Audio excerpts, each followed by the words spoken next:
Swastiastu. Om Mano Badra Kartawiyatu Wiswata. Selamat malam umat sedharma dimanapun berada. Pada kesempatan malam ini, Pandita akan berbagi pengalaman pada umat sedharma.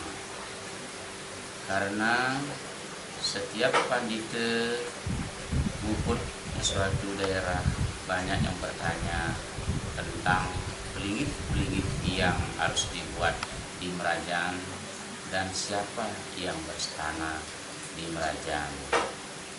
Dalam kesempatan ini, Pandita akan sedikit menyampaikan tentang pelingit yang wajib dibuat oleh umat Hindu Bali khususnya, dan siapa-siapa yang berstana di Merajang tersebut. Baiklah umat sedharma yang berbahagia, bahwa sumber sastra di mana yang dimuat dalam lontar-lontar atau transkrip lontar banyak sekali, dan sudah juga disusun buku yang diterbitkan oleh Dirjen Bimas Hindu, Indek Ngewangun Payangan dan Powongan. Dalam kesempatan ini, Pandita akan menyampaikan bangunan pokok yang wajib dibuat oleh umat Hindu khususnya Hindu Bali atau umat Hindu yang berasal di Bali dimanapun berada. Pada kesempatan ini, Pandita akan sedikit menguraikan tentang pelingit yang wajib. Umat sedharma dimanapun berada, yang pertama perlu diperhatikan tempat, terus kemampuan untuk membangun tempat suci Merajang. Untuk itu harus kita menyesuaikan, karena di dalam agama Hindu istilahnya itu tidak harus, tetapi yang wajib itu wajib ada. Nah, untuk umat Hindu yang sudah mempunyai pekarangan dan sudah kawin atau sudah hidup berumah tangga, bangunan suci yang wajib dibuat di Merajang, kalau tempatnya itu kecil atau kemampuan sang membangun Merajang itu masih kurang mampu atau masih kecil kemampuannya, yang paling penting adalah sanggar. Sanggar kemulan ini yang paling penting menurut kita yang berasal dari Bali atau Hindu Bali. Nah, ini ada dua jenis bentuk kemulan dilihat dari bentuk bangunan. Yang pertama dilihat dari rongnya itu datar. Rongnya datar itu sesuai dengan lontarnya penuturan adalah yang disetanakan, yaitu Brahma, Wisnu, dan Iswara. Nah, kemudian juga ada kemulan yang rongnya tinggi di tengah atau di tengah-tengah. Dari tiga rong itu, yaitu tingginya di tengah seperti berisi joli-joli. Nah, kemulan ini yang tinggi di tengah di dalam sastra disebutkan yaitu kemulan ibu atau ibu dengan. Nah, disinilah di kemulan ibu itu atau ibu dengan itu sudah lengkap siapa yang berstana. Pertama tadi Pandita sudah sampaikan menurut penuturan yaitu Brahma, Wisnu, Iswara, yaitu yang di selatan yaitu Brahma, kalau berisi lamak itu warnanya merah, yang di tengah, yang tinggi di tengah itu putih, terus yang paling utara hitam. Nah, itu di selatan tuh Brahma yang berstana, di utara atau di yang hitam itu Batara Wisnu, dan di tengah-tengah itu disebut dengan Iswara atau Siwa, karena rongnya tinggi di tengah. Ini ada konsep vertikal dan horizontal, yaitu yang horizontalnya tadi sudah kami sampaikan, yaitu Brahma, Wisnu, Iswara. Sedangkan vertikalnya yaitu yang di tengah itu Siwo, Sadasiwo, Pramasiwo. Pramasiwo inilah Nirguna Brahma atau Tuhan Yesus sendiri, karena sesuai dengan ajaran agama, yaitu Pramasiwo inilah Nirguna Brahma, transenden, acintya. Artinya itu yang tidak bisa dipikirkan, ide sawidi. Nah kemudian kalau tinggi rongnya di tengah, di sini disebut kemulan ibu seperti tadi, juga untuk mengelilingkan, yaitu leluhur yang sudah disucikan. Maksudnya leluhur yang disucikan yaitu yang sudah melalui upacara pengabenan, nyekak, terus nyagara gunung, mengajar adat, dilepati, yaitu ngentak gitu. Nah di sini setelah mengajar aja, terus dilepati dan ngentak gigi, disinilah jelas sekali disebutkan di dalam lontar. Salah satunya itu yaitu aji lebur sangsa. Kalau melingihkan leluhur, waktu hidupnya itu laki, yaitu di rong selatan, di rong merah. Kalau ngelihkan dewa yang waktu hidupnya perempuan, yaitu lingihkan di utara atau di itu. Salah satu bunyi lontar yaitu aji lebur sangsa sebagai berikut. Bapante linggih kena ring rong kemulan tengen. Ibunte linggih kena ring rong kemulan tengen. Bapante menyatu ring Brahmatma disebut Bupati.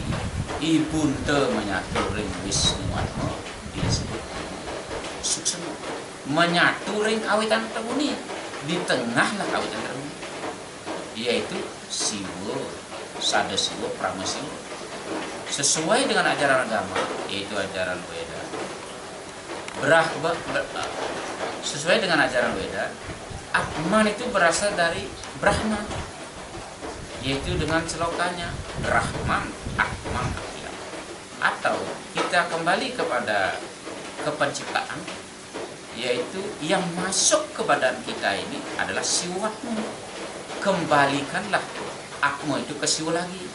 Inilah proses yang disebut dengan moksah secara ritual.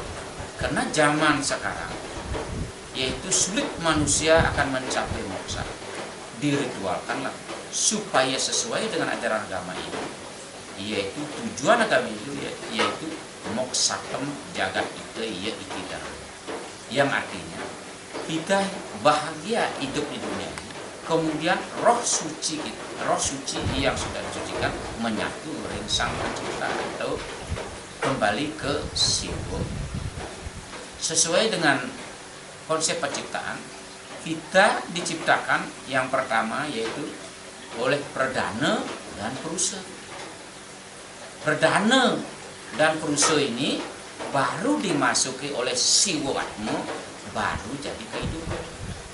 Nah konsep pengembaliannya juga begitu, kembali setelah Panca Mahabhuta, Panca Tanmatra, melalui ritual-ritual mulai dari ngaben, nyekah atau ngeras, terus nyagara gunung, dilepati, Atman itu dikupas kulitnya atau pembungkusnya oleh Sang Wiku dengan puja dan jenana serta dengan ritual supaya membawa badan rahasia yang di dalam ajaran kita disebut dengan Brahma Angga Rahasia. Artinya supaya Sang Atman itu, Sang Roh itu membawa badan yang diberikan oleh Tuhan. Kalau bisa sampai karmanya harus dikupas sehingga bisa menyatu kepada Sang Pencipta atau kembali ke Siwa itu sendiri. Karena yang masuk ke badan kita adalah Siwatma, kembalilah ke Siwa. Inilah konsep ajaran kita yang sebenarnya sudah ajaran Weda. Karena kemulan itu salah satu perwujudan untuk menyatukan kembali roh suci leluhur kita yang sudah disucikan. Nah, kemudian selanjutnya, kalau ada tempat dan punya biaya, baru ke taksu kita berangkat. Yaitu taksu, siapa yang memberikan spirit atau kekuatan, atau dewanya siapa? Sesuai dengan lontar Aji Jaya Kusuma, kalau pemangku mendapatkan prasdaksina pengantep, unggah di taksu. Puja pengantepnya di Romangku yang mendapatkan prasdaksina, saya berikut umpuk yang Wisnu alini kaneng sesadu daksina betaro guru wasung karto warmu karto seluirin dipuji pujuan yang wastu purajaki tanpa meruda ring awak sarel disebut gome kuarno juga terkono pras ke sini. Nah, kalau kita lihat dari pujanya Mangku mengantar pras harapannya, berarti Wisnu memberikan spirit, memberikan kekuatan. Makanya kalau membangun taksu di utara menghadap selatan, supaya sesuai dengan taktunya Wisnu itu utara tepat. Nah, selain itu, bahwa Wisnu itu tadi itu kan di Rong Kemulan di utara, itulah yang memberikan kekuatan. Nah, tadi kalau kita tidak mempunyai tempat, kemampuan, cukup sudah di Kemulan sudah ada Wisnu itu. Nah, tetapi kalau sudah ngelingyang taksu, ada perbawa beliau lagi yang lain yang disetanakan di taksu, yaitu disebut begawan penyarikan. Saudara kita juga, yaitu Nyoman Sati Pengadangan dan Gelwaning taksu. Begawan penyarikan di sini secara kalau kita analogkan dengan di dunia ini adalah juru tulis ide petara. Itu begawan penyarikan. Kemudian Nyoman Sakti Pengadangan juga di taksu tempatnya, yaitu saudara kita Nyoman Sakti Pengadangan. Kemudian Dewaning Taksu Agung ini adalah karisma atau taksu yang memiliki merajani. Contohnya kalau pemangku terima taksu, mantranya kan mangan atau tan sidi. Kalau misalnya pergina terima taksu dan minta lupa. Nah, di sanalah penting ketaksu. Nah, kemudian selanjutnya kalau umat sedharma mempunyai tempat lagi dan biaya, nah baru pengurah atau sedang pengurah. Nah, sedang pengurah ini siapa yang berstana? Nah, makanya tempatnya di selatan Kemulan atau di selatan Madang Utara, karena Brahma yang beri kekuatan. Sebagai contoh, mungkin Bapak Ibu pernah memperhatikan, misalnya ada jerumangku atau sebeton yang biasa nasi cenderang. Nah, di depan sanggar angururah itu atau sedang pengurah itulah kadang-kadang kita lihat membuat dalikan atau api unggun. Di sanalah mohon kepada Dewa Brahma supaya mengampokkan atau istilahnya supaya tidak terjadi itu Brahma ambil kekuatan.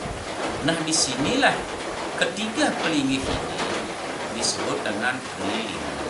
Kalau lengkap di merajang kita atau di merajang alit atau di merajang pengantin, yaitu satu perkara yang sudah kawin, tiga kalau lengkap yaitu disebut lilin, yaitu Kemulan, Lurah, dan Taksu. Nah, kemudian umat ini itu yakin juga bahwa di pekarangan harus ada pelinggih. Nah, ini dimuat dalam Astagfirullah dan Astagfirullah disebut dengan padu raksa. Nah, padu itu artinya ketemu, raksa itu artinya menjaga. Ada saling ikatan begini, tangan kayak ini, padu raksa ketemu, kita itu di tengahnya. Ya, di pojok kajak angin atau di bucu timur laut dari pekarangan kita sudah kita berdirikan merajang. Di sana disebut segi raksa. Lor Kangin atau di Tenggara. Di sana kalau pakarang ikan luas memungkinkan membuat pelinggih disebut dengan bulu raksasa. Nah, di Neriti atau di barat daya itu di pojok itu kalau ada tempat luas pekarangan kita juga bisa dibangun pelinggih. Di sana disebut rudra laksa. Nah, Kajakau atau barat laut di sanalah mensetanakan pelinggih yang disebut dengan penunggun karang menghadap selatan, yaitu di sana yang bersetana I Kala Raksa, sang Kala Raksa. Nah, di sini dari segi bahasa, kala itu waktu, raksa itu menjaga, yang menjaga setiap detik, setiap saat, maka disebut dengan penunggun karang atau jeruk. Nah, kemudian pekarangan kita juga di halaman kita itu di tengah-tengah memungkinkan juga kita membangun pelinggih. Nah, di tengah-tengah ini disebut dengan siwa raksa. Nah, siwa yang di tengah, raksa menjaga. Beliau berwujud dalam siwa tapi sebagai penjaga, nama siwa raksa. Ini dimuat di dalam lontar Kosalasali dan Astronomi yang disebut dengan padu raksa. Nah, kemudian kalau semeton kita atau umat khususnya yang di Denpasar itu sering panitia lihat itu membangun yang ditamakan adalah yang di halaman, yaitu di tengah-tengah halaman rumah. Kadang-kadang berbentuk padme, kadang-kadang juga beratap. Nah, di sini sebenarnya fungsinya itu adalah siwa. Kadang-kadang dibilang surya juga. Sebenarnya itu adalah siwa raksa. Nah, itu sebenarnya bangunan yang wajib ada kalau ada tempat, ada keinginan membuat, dan ada kemampuan, ada biaya untuk membuat bangunan.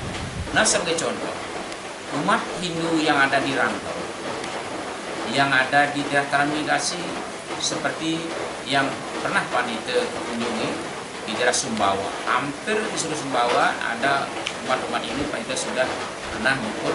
Di sana panitia lihat, yaitu satu pelinggihnya di merajaannya hanya kemulan saja, yang lain belum ada, kecuali orang sudah hidup mapan, sudah mampu, baru lengkap sampai telinga, kemudian ada juga penutupan. Itulah pelinggih-pelinggih pokok yang wajib ada di suatu pekarangan yang sudah berkeluarga. Nah, demikian yang dapat pada sampaikan pada kesempatan ini. Mudah-mudahan ada manfaatnya khususnya bagi umat Hindu yang berasal dari Bali, karena selain yaitu menyembah ide sang Dewasa juga leluhur, karena leluhur juga disetanakan di Merajan, di Kemulan. Nah, mungkin sedikit panitia singgung, karena banyak juga panitia nanya kepada kita. Belakangan ini ada konsep rong kali. Nah, menurut sastra-sastra yang panitia baca, itu salah satunya adalah lontar Aji Sarasamusaya. Di sana disebutkan atau kutipan bunyinya, kalimatnya begini: Dewayang tan wenang linggih hakena ring rong kali, apa nike linggih bapa kase ibu pertiwi atau linggih sayang Sri Sedara. Yang dewayang linggih hakena ring rong kali, mada-mada linggih yang betara kepastu perdisentana ke lebon amuk yang pas. Nah, apa arti dari kalimat tadi itu? Dewayang itu tidak boleh diberikan rong kali, karena itu linggih bapa kase ibu pertiwi atau linggih sang Sri Sedara. Kalau dewayang linggihkan di rong kali, dikutuk kita oleh sayang sastra ke lebon amuk yang pas. Artinya apa? Artinya kita berkelahi, sering berkelahi di keluarga. Nah, ini sudah jelas disebutkan di dalam lontar. Tetapi umat sedharma kadang-kadang berdasar tempun harus yang ibu, tapi ibu yang di sastra ada rong tiga. tinggi di tengah. Ini yang salah penafsiran untuk rong kali. Nah kemudian kalau kita ngeringihkan rong kali, ngeringihkan deuyang di rong kali, berarti kita tidak mendoakan leluhur kita menyatu, karena tujuan agama Hindu itu adalah supaya roh suci kita, roh suci leluhur kita menyatu. Nah kemudian kalau kita lihat di rong kali, kalau kita lihat dari hukum karma lagi, pasti sesuatu saat akan habis karmanya itu dinikmati. Akan terjadi dua kemungkinan, yaitu setelah habis karmanya dinikmati, beliau akan menyatu dengan sendiri. Amor dengan cinta, itu kata-kata yang sering kita dengarkan. Dan kembali menyatu dengan sendiri kembali. Nah kalau dia sudah habis karmanya juga dinikmati, nah, kemungkinan dia punar atau tubutis kembali atau lahir kembali. Berarti di rong kali itu kosong. Nah ini disebutkan di dalam salah satu sastra, yaitu ditempati oleh perubahan. Itu kita bakti tiap hari sehingga menyebabkan kita kurang baik di keluarga. Nah itu yang dapat saya sampaikan. Ini kerajaan yang dibangun di kerajaan Suang-Suang atau masing-masing pekarangan. Mudah-mudahan ada manfaatnya untuk sementara Pandita Sinam atau Pramasari. Santi, santi, santi.